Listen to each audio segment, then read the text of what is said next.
Evening, everyone. Welcome to AGM 2021. The format for this evening is we'll have the President's report, then the Treasurer's report, the elections, and then any other business.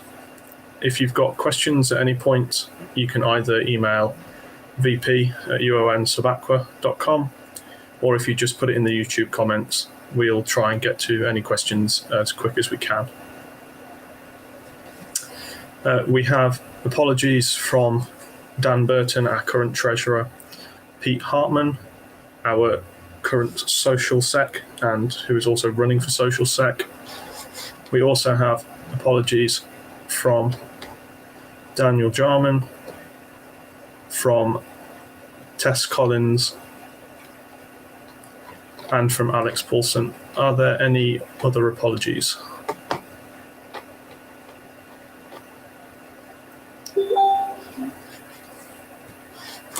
If people do have any other apologies, please just either email or put it in the comments and we'll make a note of that. The voting for tonight's elections, the voting form will stay open until the end of this meeting because of all the problems we've had with the SU. But at the end of the meeting, that voting registration form, will close. A short while after that's closed, you'll get an email with your 5-character code and the actual voting form will open up. The voting form is going to be open until 7 p.m. tomorrow, and hopefully we should have the results of the elections out to everyone by 8 p.m. tomorrow. If you've got any problems at any point with registering for voting or the actual voting form itself, can you email vp@uonsabaqua.com, please? Okay. President's report. So it's been a very strange and difficult year for us all, and particularly for the club. We started the year with the SU website being changed to the new one, while it still had many issues, most notably being the lack of alumni support. And part of that was that we lost all of our previous alumni mailing lists. So apologies to any alumni that have been left in the dark for a good part of this year. It's been difficult. Recruitment at the start of the year has also been a major issue. Due to COVID restrictions, there was not a welcome fair like there normally would be. However, as an alternative, an outside sports fair was arranged, and we did have some success at that, despite it raining heavily all day. The recruitment effort this year was also hampered by the new SU site not being fully set up, so it was quite difficult for people to find our club at the start of the year, as all the logos were blank and everything was very uniform. Despite all the problems we had at the start of the year, we had good turnout to the tri-dives, although it wasn't nearly as busy as it normally would be. On a positive note, though, this year we had ticket booking for the tri-dives, and what that allowed us to do is have 2 separate tri-dive sessions within one evening. And this eliminated a lot of the issues we've had in previous years with people wanting to do a tri-dive, having to sit on the side for ages and losing interest, and it also made sure that we didn't have to send anyone home. Since the tri-dive, training's been on and off in person as the restrictions have tightened and eased. In total, though, 14 ocean diver trainees and 15 sports diver trainees have so far done 5 pool sessions and at least 10 different stony days. And pool sessions are still happening as we speak, to try and complete as much training as possible. Theory sessions have been a mix so far of online and in-person sessions, with 21 theory sessions having been completed so far. I'd like to say a particular thank you to the training officers, Jem and Alice, for the amount of work they've put into that, making sure everything happens and scheduling it all with constant changes. And also a thank you to all the instructors that have helped out for how much work and effort they've put in to deliver training through such a disrupted schedule this year. Over the first lockdown and the summer before that, the kit room saw almost no use from us and from other groups as well. And this, combined with other groups having to hastily pack up, meant that food was left in other people's storages over that period, which unfortunately resulted in rats getting into the kit room outside DRSV. As a result of that, 17 of our BCs were damaged to varying degrees. Luckily, we discovered it reasonably early on, and everything that was in there and vulnerable was moved out to the drying room and other locations. Once we discovered that, estates and the SU were notified. Unfortunately, rodent damage was not covered under either the SU or university insurance policy. So we had quite a delay on that, but eventually we were given a £6,000 grant to buy replacement equipment in lieu of having insurance money. So we've taken this as an opportunity to explore what options we have for kit, because obviously this is quite a significant amount of money that the club then had available.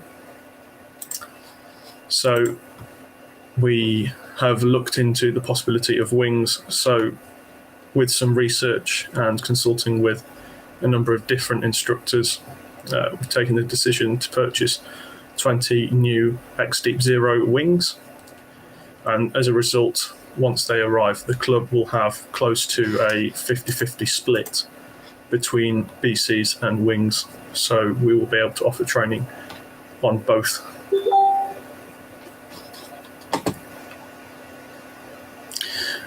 The order for those wings is currently with the finance department, but the wings should be delivered with plenty of time to spare for next year's cohort.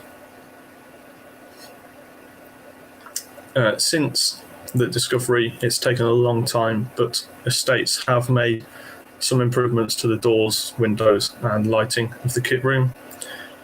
So hopefully we shouldn't have the same issue with rats again. And there's also a lot of restructuring within the SU in terms of what is stored where.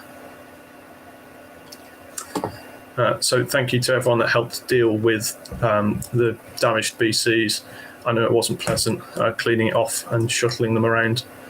And particularly thank you to Ben and James for all the work they've done then and throughout the year in shuttling kit around, keeping it safe, and just generally dealing with the curveballs that we've been thrown. This year we've also got new O2 kit regulators, as the old ones were coming to end of life and end of function. There are some slight differences between the new O2 regulators and the old ones. So we're putting together some documentation and kind of just brief training on the differences between the two, so that anyone with O2 admin qualifications knows the differences with the new kit to what they were trained on. Quite recently, we were notified that the building at Riverside, which is where the drying room is, had failed its fire inspection and so is now unusable. So we've temporarily moved all of the kit that we stored in there. So there were a few BCs left in there, along with the dry suits and semi-dries. They've been moved out and we're negotiating some temporary storage while the SU and estates sort out who is going to pay for the work that needs to be done to make that building usable again. Near the start of the year, there was discussion about what would happen to the storage of the boats, with estates moving out of water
Sorry about that. As I was saying, there was discussion at the start of the year about the boats being moved out of Woolpack House as estates were moved from there as well.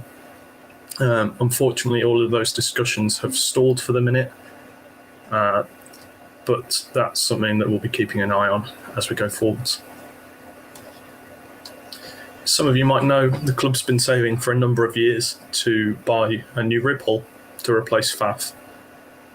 The new hull that we have a quote for is a Humber Destroyer, 5.5 metre deep V hull with a 2.3 metre beam, and the matching trailer, along with all sorts of bits and bobs like the A-frame and console stuff.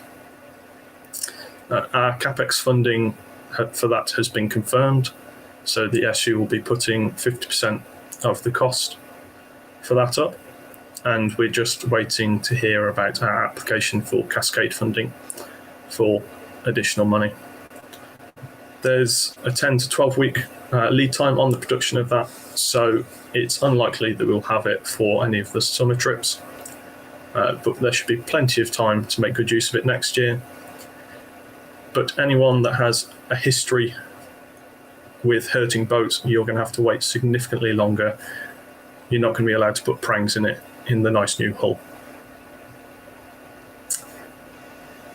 With COVID restrictions, trips have pretty much been impossible this year, which I know certainly I've hated, and I'm sure many others have as well.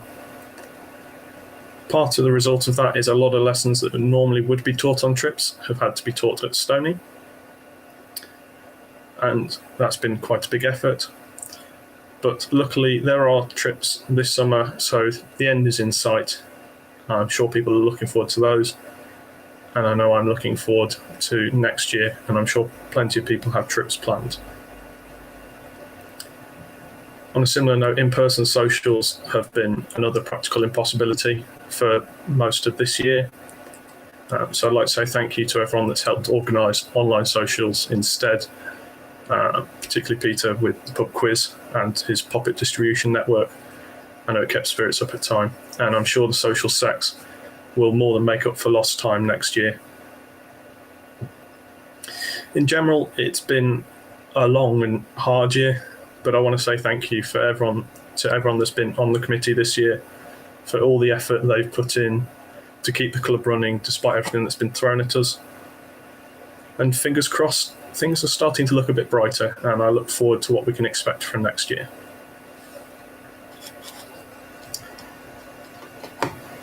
Unfortunately, Dan, our treasurer, is working tonight, so he's sent me the treasurer's report to read out. So I'll have that now. If anyone has any questions about the president's report or the treasurer's report when I'm finished, please either email or put a message in the comments, and we'll try and answer them. So the treasurer's report. Hello all. Firstly, apologies for not being able to attend in person tonight. Due to the circumstances facing the club this year, there's been a significant decrease in membership. The account balance as of the 25th is £12,466.07.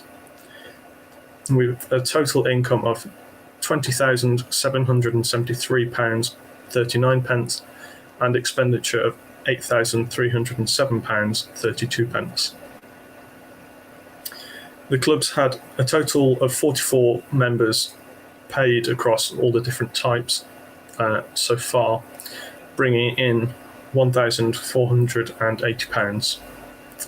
We spent £780 on training packs, and £2,347.08 was spent on various equipment purchases and servicing.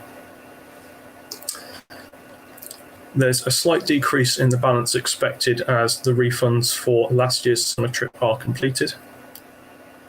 And in the near future, we have the £6,000 to be spent on wings going out and our contribution to purchasing the new boat hull. Although with trips returning soon and associate memberships now being available, we should see a slight pickup in some of the income. If anyone has any questions on that before we move into the elections section, please let us know.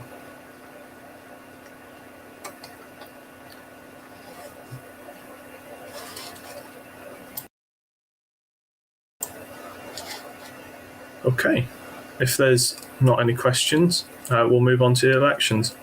So the format for how we'll hold the elections is that we'll announce the position and each of the candidates running for that position, along with who is nominating and seconding those candidates. After that, each of the candidates for that position will have an opportunity to speak. And if you'd like to ask any questions, again, please either email vp@uonsabacwa.com or just ask it in the YouTube comments. We will try and get to them as fast as possible, but there is a little bit of a delay on it. If you are asking a question, please make sure that your question is addressed to all of the candidates for the role. You can't ask a question specifically of one candidate in the role. For anyone that's unaware, RON is, it stands for Reopen the Nominations for that role. So the first role that we have elections for is the president. The candidates are Jemima Walton, nominated by Christopher Easton and seconded by Daniel Jarman. And the second candidate is Ron. Jemima.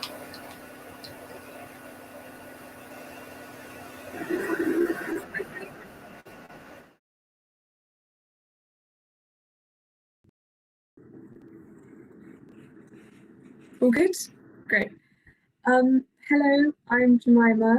I'm a second year biochemistry and genetics student, and I've been in the club for about 2 years now. And for the last year, I've been the training officer, and I've been dealing with the pool sessions, the Stony training sessions, and also the tri-dives at the start of the year. Why I think I should be president is because I feel like I've learned a lot over this last year as TO, mainly in just the organisation and communication aspect, just liaising with the trainees and also the instructors. I think Chris has done a really great job this year as president under the really tough circumstances, and especially with financing the new kit and the new wing BCs. So one of my main aims next year would probably be for an easy introduction of the BCs into our training sessions, making sure that the instructors and the trainees are all okay with the new system that we're using.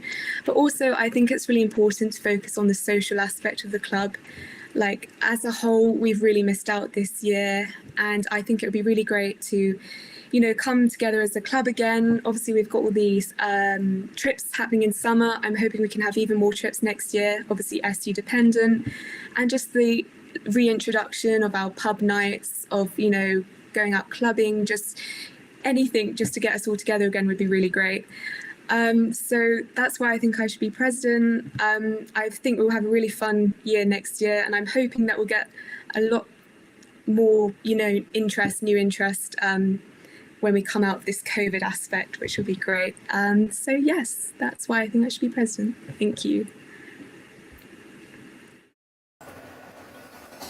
Thanks, Jem. Does anyone have any questions that they would like to ask?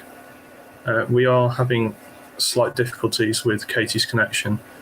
So if you have any questions, please just give it a minute. If there's no questions,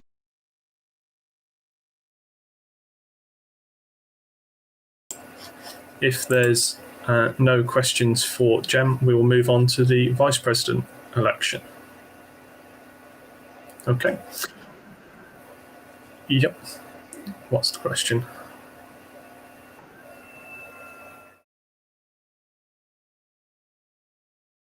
Time-intensive role. How will you balance uni life with it?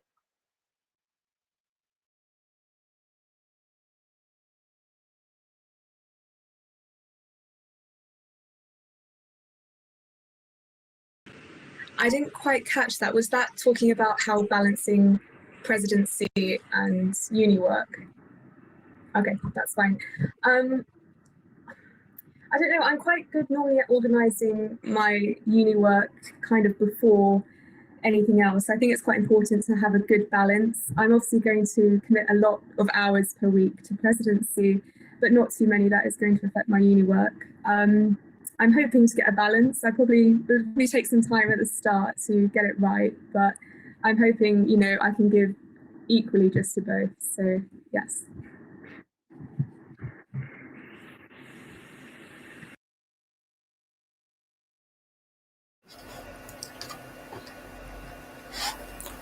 So the vice president elections, the candidates are Katie Emmetson, nominated by Jemima Walton and seconded by Christopher Eason. The other candidate for the position is Ron. Katie.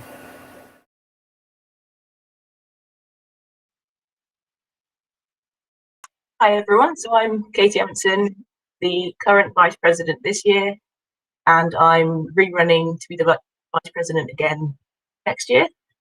I'd like to take as Vice President, as I think this year has been affected and hasn't been a true experience being the Vice President. I'd like to organise a lakes trip, get us all back together next year when we can. I think I'm in a good position to be the Vice President. I've got experience on sports committees as Treasurer, Training Officer and Vice President, and I think I'm in a good position to be able to help the other members of the committee as and when they need it, much or as little as they need. So I'm looking to be quite flexible as the Vice President and just offer help where I can.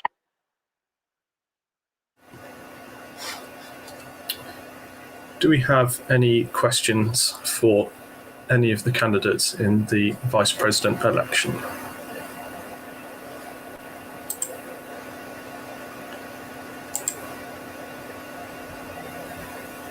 Okay, doesn't seem like we have any questions for any of the candidates there. So we'll move on to the General Secretary role. The candidates for GenSec are Alexander Paulson, nominated by Daniel Jarman and seconded by Chris Eason. And the other candidate for the position is Ron.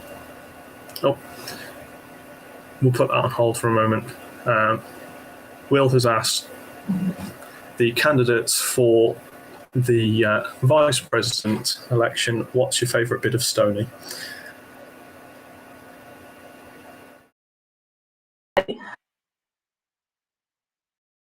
Probably sitting in the pub with a burger afterwards. No?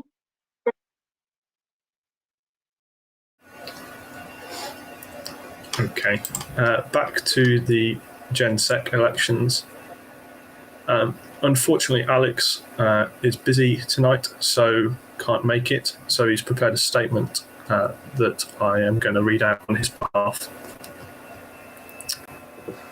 Hi everyone, I'm Alex. Some of you may know me from last year, but I've been on an exchange year this year and haven't been able to take part in any of the club activities.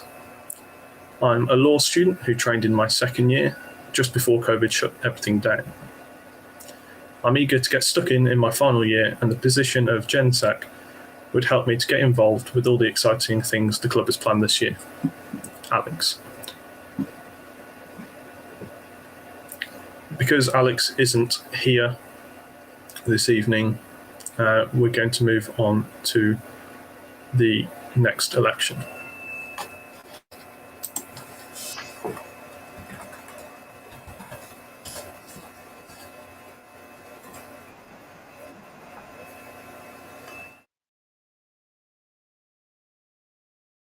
So next up is the position of Treasurer, and we have Christopher Eason running, who was nominated by Jem and seconded by James Hook, and the second is Ron.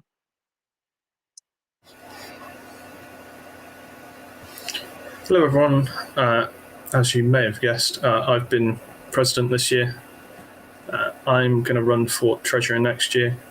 I'm on a year in industry, hopefully, so I was looking to take a less in-person role than I have this year, that can be managed more remotely. And I've also got quite an in-depth knowledge of the state of our finances from this year, and I'd like to carry that through to next year to try and make sure that the club is able to continue financially from the large purchases we're making this year, and to recover as well from the effects of COVID.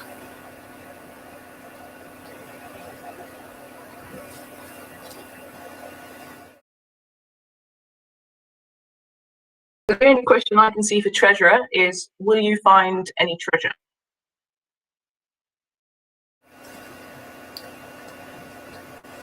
I doubt there's much treasure to be found on campus at the minute, but hopefully with the return to diving, you never know, there may be the chance to find treasure.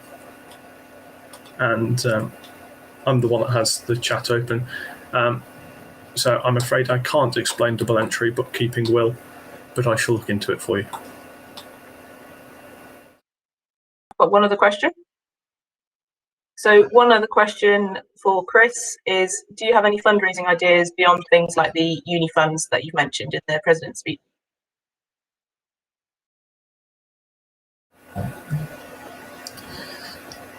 So throughout this year, there's been quite a bit of discussion about fundraising. As we start to be able to return to in-person activities, I'd like to put in, try and run a lot of the fundraising ideas that were generated kind of near the start of lockdown that unfortunately had to be cancelled. So a lot of these were dependent on in-person events, but there was starting to consider events at the JA, such as kind of a big evening at the JA with various fundraising activities, like a raffle and things like that.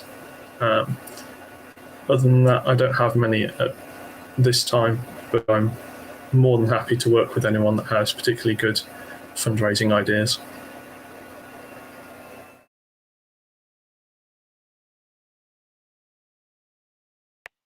And I think that's the end of the questions for the treasurer, so we'll move on to the next position.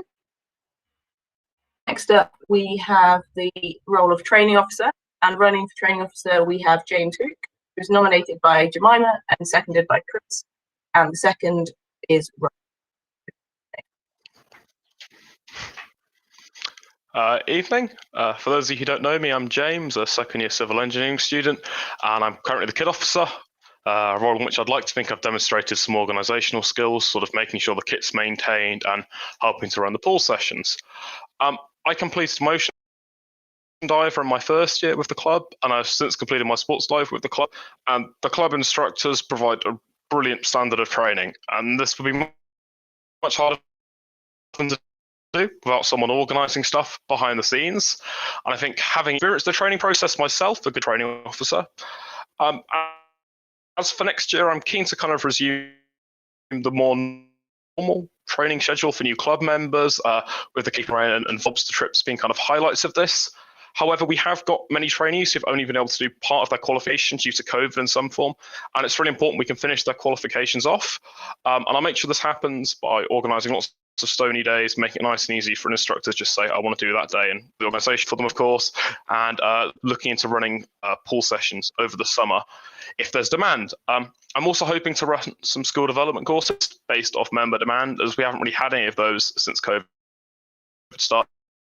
I think it'd be a shame for people to miss out on those. Woo.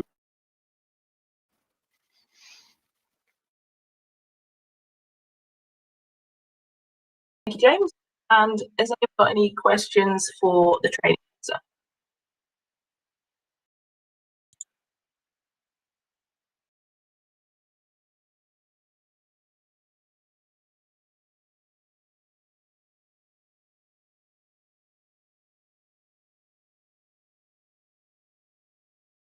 Not that I can see, so we're going to move on to the next position, which is social sec. We have two people running for the social sec this year, Pete Hartman and Tess Collins, both seconded by Chris, nominated by Jem and Dan. Neither are able to be here today, so they've both prepared statements, which Chris is going to read out. First up, we'll have a statement from Tess. So Tess's statement is, "Hi, my name's Tess. I'm from just outside Manchester and I'm in my third year studying English literature and linguistics. I'd like to run for social sec because after last year, I'd like to make sure that we can all meet up in person and make up for lost time. Sorry I couldn't make it tonight. I'm out for my friend's birthday, but I hope you're all having a good time. Thanks, Tess."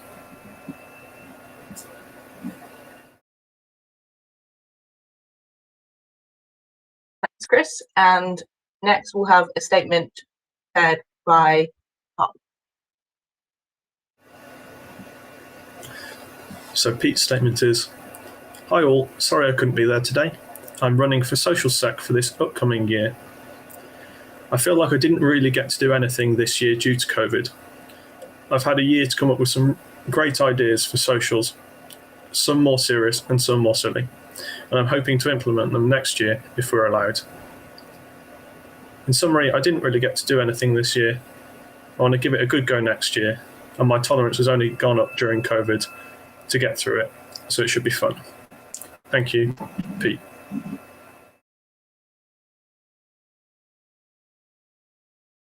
Chris. So next up, we have the position of Kit Officer.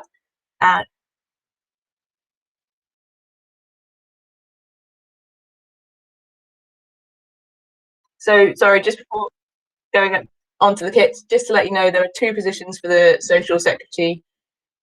So you're able to vote for two candidates in that election. Moving on to the kit officer, we have one candidate running. We have Josh Lamb, who was nominated by Jem and seconded by Dan. And I will pass over to Josh for his speech. Hi, my name's Josh. I'm a second year aerospace student and I've been in the club for 1 year now. And I'm currently doing my training for sports diver and I'm almost done with that. I'm wanting to go for the role of kit officer because I've helped out with a bit of the kit already this year. And I'm wanting to be more involved in the club, and by joining the committee, I will be able to be more involved. So yeah, that's why I want to be kit officer. Thank you.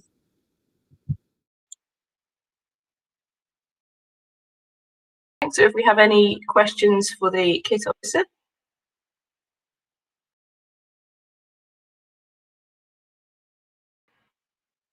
I can't see any, so we'll move on. The next position is the boat officer, and running for this we have Ben Prestwich, nominated by Ed Chester, seconded by Chris, and also Ron. So over to Ben.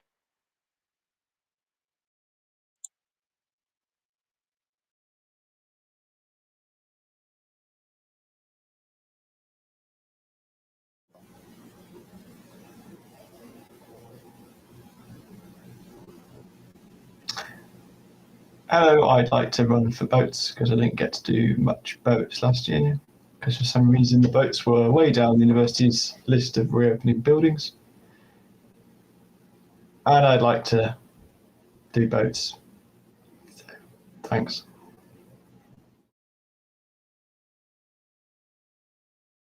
Thanks for that, Ben.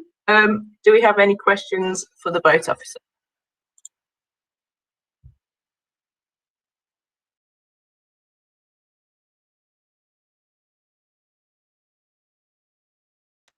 Can't see any coming in, so we'll move on. But one question actually, how often will you wiggle the steering? At least every week. How much do you like boats? Guess what I'm doing tomorrow evening? Going to the boats.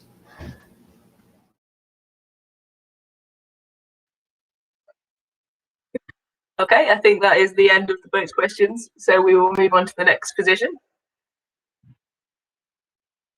Next up, we have the welfare officer. And we have Alexia running for this position, nominated by Dan, seconded by Chris, and also Ron. So, Alexia. Hiya, I'm Alexia. I'm the current welfare officer for UoNSAC AGM, and I've been a member of the club for around 3 years now. And I'll be hopefully welfare officer during my masters. I'd just like to continue doing it because, like a lot of other committee members, I haven't really had much to do this year, and I'd love to be able to do some welfare stuff on trips, just making sure, especially with the newcomers, that they're comfortable and feel safe during diving, which of course is a priority. So yeah, that's why I'd like to run for welfare.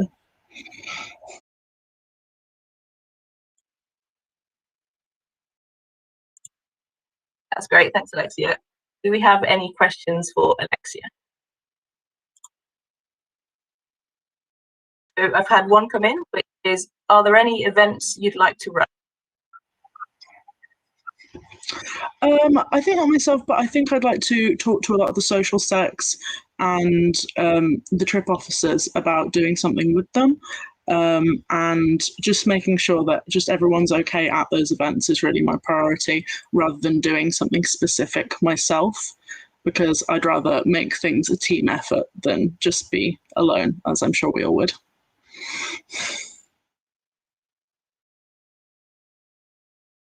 That's great. Thanks, Alexia. We haven't got any other questions, so I'll move on. The next position is the diving officer, and running for this we have David Brander, nominated by Dan, seconded by Chris, and also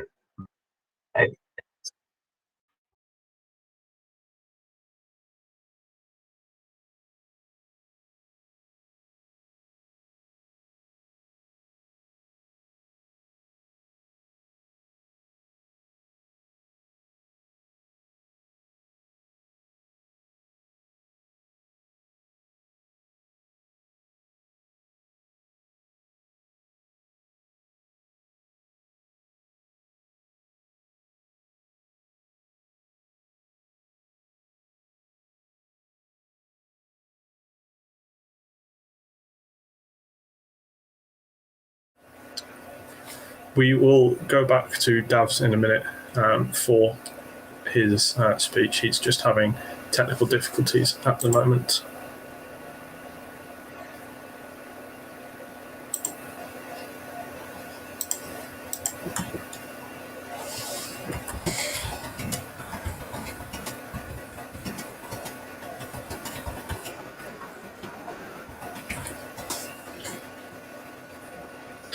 We are going to skip the. Oh, sorry, never mind. Cool. Yeah, sorry about that. Having issues with my microphone. So yeah, my name's Dabs, and I've been the diving officer for the last few years. I'd like to continue in that role for at least this next year. Basically, obviously, there's been a lot of different issues this year with COVID and all the kit issues and all that sort of stuff. But really, I'd like to make sure that we're pushing towards doing some awesome diving next year, but also making sure that we're doing that as safely as possible, given the current situation. Generally, you know, from a personal point of view, I want to sort out my advanced diver, but apart from that, I just want to carry on and do the best we can for the club.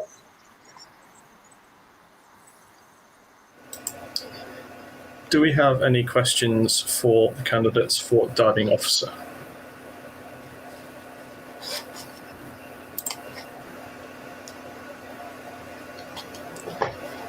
Okay, I'm not seeing any questions for the DO candidates, so we're going to move on to the position of assistant diving officer.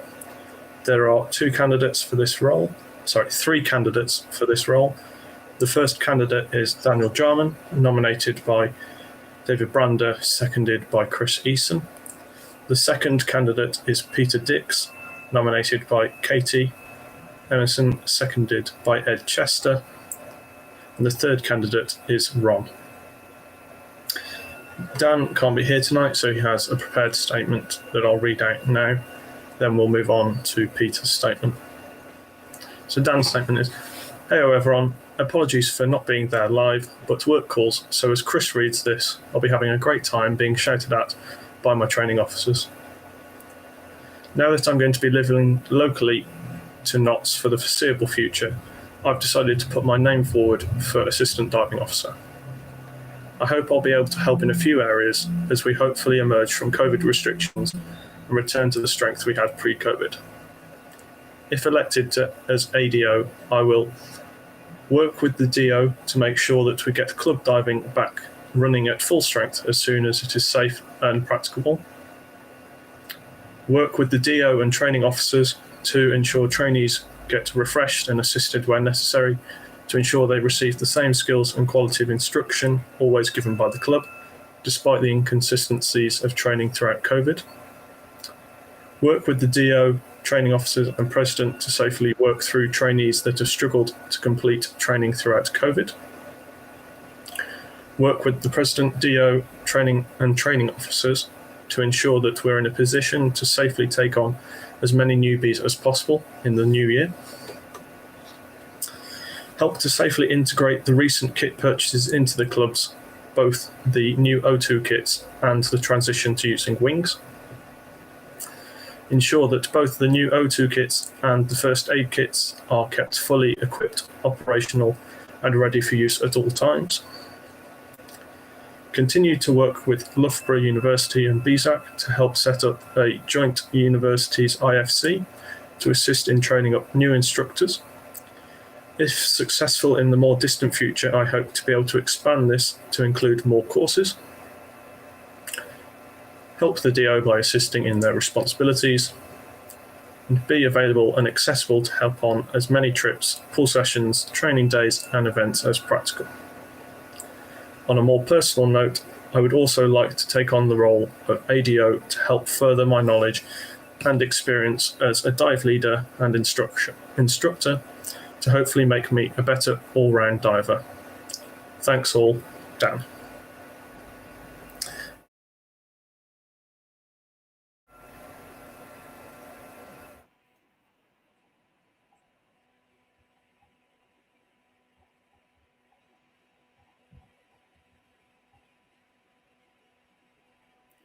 Good evening, I'm Peter. I joined the club in 2013 and learned to dive with UoNSAC.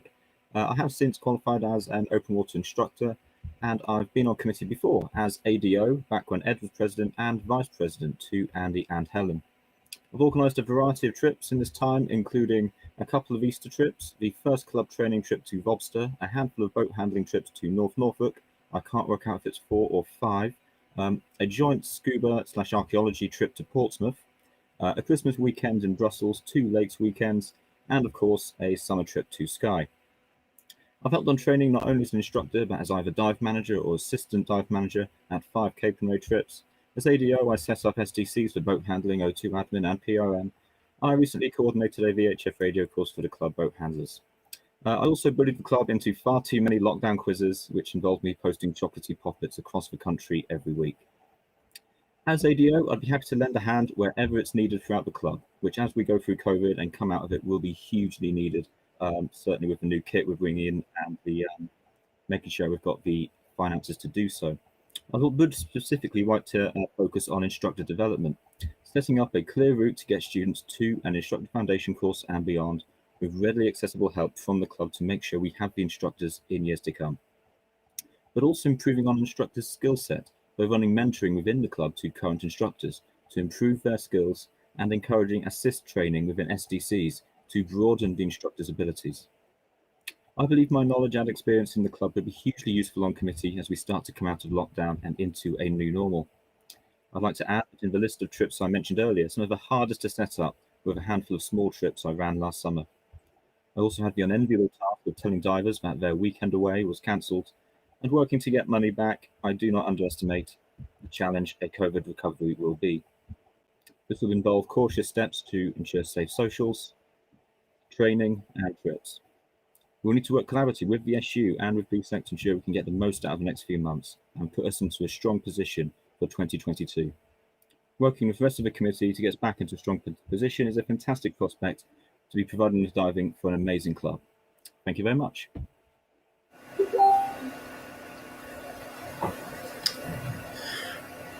It's a bit of a unique situation at the moment with one candidate not being here and one candidate being here. But if anyone has any questions, please ask, and we will try our best to put them to Dan and get his responses in writing and put those up as soon as practically possible. So do we have any questions for the ADO candidates? We do have one here that says, how confident are you of the amount of spare time you will have over the next year to assign to the club, given the other demands you may have on your time? And what experience do you have around making decisions on safe diving practices and correct procedure?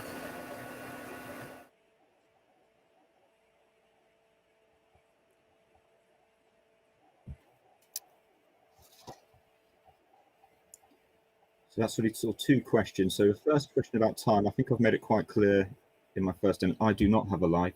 I will have the time. Doing trips does not take as much time and are not as difficult as I make them look. You make the time. If you prioritize it, you make the time. You will prioritize this. It's a quite simple matter of fact. So the second point on safety within club trips.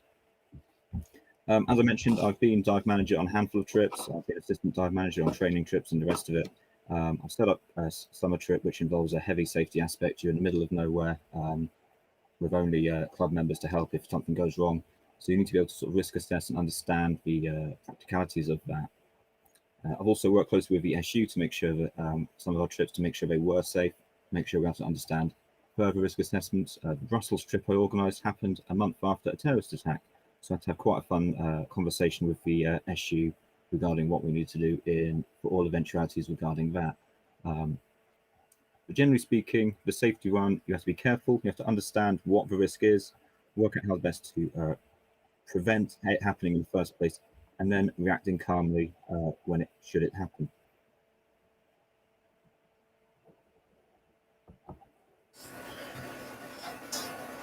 Thank you, Peter. We will try our best to get an in-text response from Dan. Unfortunately, he is working at the minute, so that may take some time. But as soon as we have a response to that, we will share that out with people. That concludes the elections. So if anyone has any other business they would like to raise, please do so now. Otherwise, we're going to begin to wrap this up. So while we wait for if anyone has any other business, just as a reminder, the voting and registration form will close in the next 10 minutes. So we will close that at 8:30. Once that form has closed, it will just take us a short while to set up the system to send out your 5-character codes. You will receive those by the email that you put on your voting registration form. And once you have those, you'll be able to access the